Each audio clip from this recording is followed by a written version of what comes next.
ನಮಸ್ಕಾರ ಸ್ನೇಹಿತರೆ, ಎಲ್ಲರೂ ಹೇಗಿದ್ದೀರಾ? ನಂದು ಇವತ್ತಿನ ವ್ಲಾಗು ಆಲ್ಮೋಸ್ಟ್ ಕೆಲಸ ಎಲ್ಲ ಮುಗಿತಾ ಬಂತು. ಅಡುಗೆ ಮನೆ ಕ್ಲೀನ್ ಮಾಡ್ತಾ ಇದ್ದೀನಿ. ಹಾಗೆ ಒಂದು ವಿಚಾರ ಈಗ ಮೀಡಿಯಾದಲ್ಲೆಲ್ಲ ತುಂಬ ಓಡ್ತಾ ಇದೆ. ಏನಂತ ಅಂದರೆ, ನಮ್ಮದು RCB ಮ್ಯಾಚ್ ವಿನ್ ಆಗಿದ್ದು, ಜೊತೆಗೆ ನಿನ್ನೆ ಆದಂಥ ಇನ್ಸಿಡೆಂಟು. ನನಗೆ ಕೋಲ್ಡ್ ಆಗಿದೆ, ಸ್ವಲ್ಪ ವಾಯ್ಸ್ ಸರಿ ಬರ್ತಿಲ್ಲ. ಏನಂದರೆ, RCB ವಿನ್ ಆಗಿದ್ದು ಎಲ್ರಿಗೂ ಖುಷಿ ಕೊಟ್ಟು 18 ವರ್ಷದ ತಪಸ್ಸು ಫಲ ಕೊಟ್ಟಿದ್ದ ದಿವಸ ಎಲ್ಲರೂ ಖುಷಿಪಟ್ಟರು. ಎಲ್ಲರೂ ಸೆಲೆಬ್ರೇಷನ್ ಮಾಡಿದ್ರು. ನಾವು ಕೂಡ ಖುಷಿಪಟ್ವಿ. ಅಪ್ ಟು 12 o'clockವರೆಗೂ ಎಷ್ಟಾಯಿತು ಮ್ಯಾಚ್ನ ನೋಡಿಕೊಂಡು ಮಲಗಿದ್ದು. ಏನಂತಂದರೆ, ಆ ಸೆಲೆಬ್ರೇಷನ್ನ ಸಂಪೂರ್ಣ ಮಾಡೋಷ್ಟೊತ್ತಿಗೆ ಇನ್ಸಿಡೆಂಟ್ ನಡೀತು. ನಿನ್ನೆ ಏನು ಚಿನ್ನಸ್ವಾಮಿ ಕ್ರೀಡಾಂಗಣದಲ್ಲಾಯಿತು ಆ ದುರ್ಘಟನೆ. ನಾನು ಹೇಳೋದು, ಅಭಿಮಾನಿಗಳಿಗೆ ಅಭಿಮಾನನ ತೋರಿಸಿ. ಈಗ ನಮ್ಮಲ್ಲೂ ಅಭಿಮಾನ ಇದೆ, ಪ್ರತಿಯೊಬ್ಬರಲ್ಲೂ. ಈಗ ನಮ್ಮ RCB ಗೆಲ್ತು ಅಂದಾಗ ಪ್ರತಿಯೊಬ್ಬ ಕನ್ನಡಿಗರಿಗೂ ಕೂಡ ಹೆಮ್ಮೆ. 18 ವರ್ಷದಿಂದ ಕಾಯ್ದು ಕಪ್ ನಮ್ಮದೇ ಅಂತ ಹೇಳಿ ಈ ವರ್ಷ ನಮಗೆ ಕಪ್ಪು ನಮ್ಮದಾಯಿತು. ಆ ಖುಷಿನ ಸೆಲೆಬ್ರೇಟ್ ಮಾಡೋದಕ್ಕೆ ಅಲ್ಲಿ ಪ್ಲೇಯರ್ಸು ಕೂಡ ತುಂಬ ಎಕ್ಸೈಟೆಡಾಗಿ ಬಂದಿದ್ದರು. ಆದರೆ ಈ ಇನ್ಸಿಡೆಂಟ್ ಆಗಬಾರ್ದಿತ್ತು, ಆಗಿದೆ. ಅಭಿಮಾನನ ತೋರಿಸೋಣ, ಆದರೆ ತುಂಬ ಎಕ್ಸೈಟೆಡ್ ಆಗಿ ಈ ಥರ ಎಲ್ಲ ಆದಾಗ ಏನಾಗುತ್ತೆ ಅಂದರೆ, ಜನಗಳಿಗೆ ಇಲ್ಲಿ ಯಾರು ತಪ್ಪು ಅಂತ ಹೇಳೋಕ್ಕಾಗಲ್ಲ. ಅಭಿಮಾನ ತೋರ್ಸೋಕೆ ಬಂದವ್ರದ್ದು ತಪ್ಪು ಅಂತ ಹೇಳೋಕ್ಕಾಗಲ್ಲ. ಅವ್ರಿಗೆ ಒಂದ್ಸರಿ ಕ್ರಿಕೆಟರ್ಸ್ನ ನೋಡಬೇಕು ಅನ್ನೋ ಆಸೆ ಇರುತ್ತೆ, ಸೆಲೆಬ್ರಿಟೀಸ್. ಮತ್ತು ಹುಚ್ಚು ಅಭಿಮಾನ ಇರುತ್ತೆ, ನಾನು ಅವ್ರನ್ನ ನೋಡಲೇಬೇಕು, ಅವ್ರನ್ನ ಒಂದ್ಸರಿ ಮುಟ್ಟಬೇಕು, ಆ ಥರ ಎಲ್ಲ ಇರುತ್ತೆ. ಹಾಗಾಗಿ ಈ ಥರ ದುರ್ಘಟನೆಗಳು ನಡೆಯುತ್ತೆ ಅನಿಸುತ್ತೆ. ಜೊತೆಗೆ ಏನಂತ ಅಂದರೆ, ಏನು ಈಗ ಆಗೋಗಿದೆ, ಅದಕ್ಕೆ ರೀಸನ್ ಏನು ಅಂತ ಹುಡುಕ್ತಿದ್ದಾರೆ. ನಾನು ಹೇಳೋದು, ಲಿಮಿಟೆಡ್ ಸೀಟ್ಸ್ಗೆ ನೀವು ಅಲ್ಲಿ ಟಿಕೆಟ್ನ ಇಶ್ಯೂ ಮಾಡಿದರೆ ಈ ಥರ ಆಗ್ತಿರ್ಲಿಲ್ಲೇನೋ ಅಂತ ಅನಿಸುತ್ತೆ.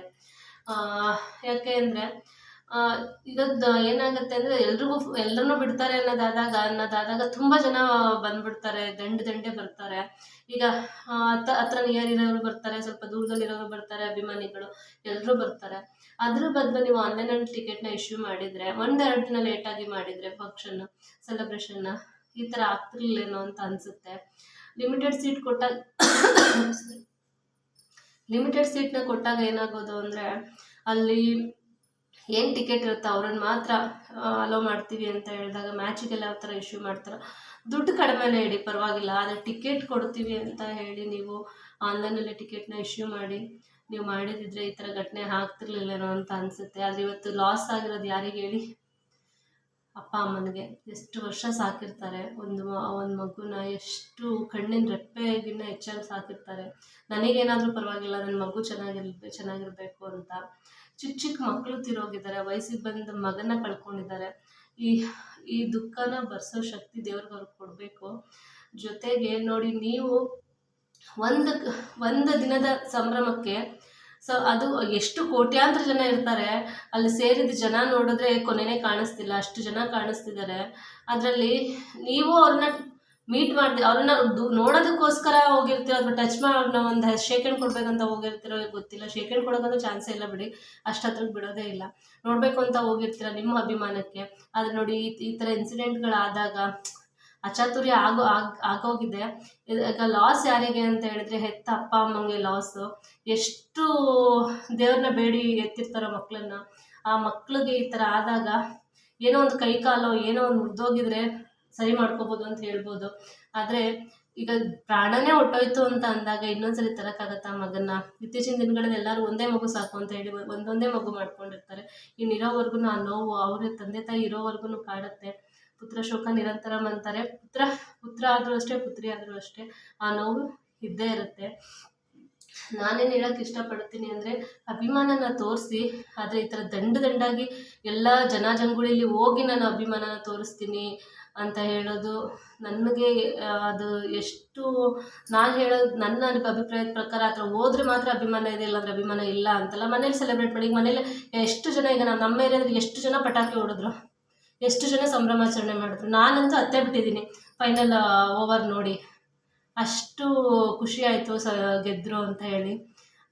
ಏನಂತ ಅಂದರೆ ಒಂದು ಗೆಲುವು ಕಾಯಿಸಿ ಕಾಯಿಸಿ ಕೊಡುತ್ತಲ್ಲ, ಆ ಗೆಲುವು ತುಂಬ ರುಚಿಯಾಗಿರುತ್ತೆ.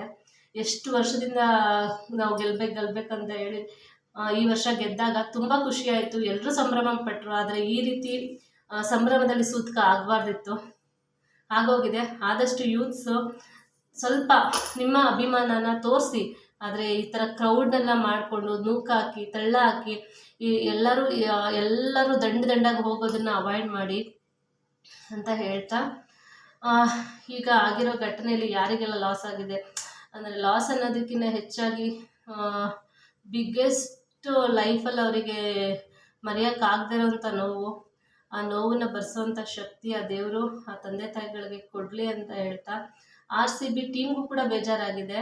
ಅವ್ರಿಗೂ ಈ ಥರ ಇನ್ಸಿಡೆಂಟ್ ಆಯಿತು ಅಂತ ಹೇಳಿ ಪಾಪ ಅವ್ರು ಸಂಭ್ರಮಾಚರಣೆ ಮಾಡೋಕ್ಕೆ ಬಂದರು, ಅದು ಕೂಡ ಸ್ಟಾಪ್ ಆಯಿತು. ಹಾಗಾಗಿ ಎಲ್ಲರೂ ಆದಷ್ಟು ಸೇಫಾಗಿರಿ.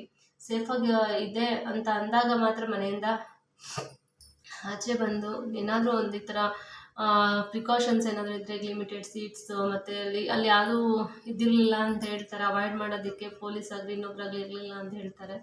ಅದು ಯಾರು ತಪ್ಪೋ ಗೊತ್ತಿಲ್ಲ, ಆದರೆ ತುಂಬ ನೋವಿನ ಸಂಗತಿ. ಅಪ್ಪ ಅಮ್ಮಂಗೆ ತುಂಬ ಮರೆಯೋಕ್ಕಾಗದೇ ಇರೋವಂಥ ನೋವು. ಈ ನೋವನ್ನು ಭರಿಸೋ ಶಕ್ತಿ ಅವ್ರ ಕುಟುಂಬಕ್ಕೆ ಕೊಡಲಿ ಅಂತ ಹೇಳ್ತಾ ಈ ವಿಡಿಯೋನ ಮುಗಿಸ್ತಾ ಇದ್ದೀನಿ. ಆದಷ್ಟು ಸೇಫಾಗಿರಿ. Thank you.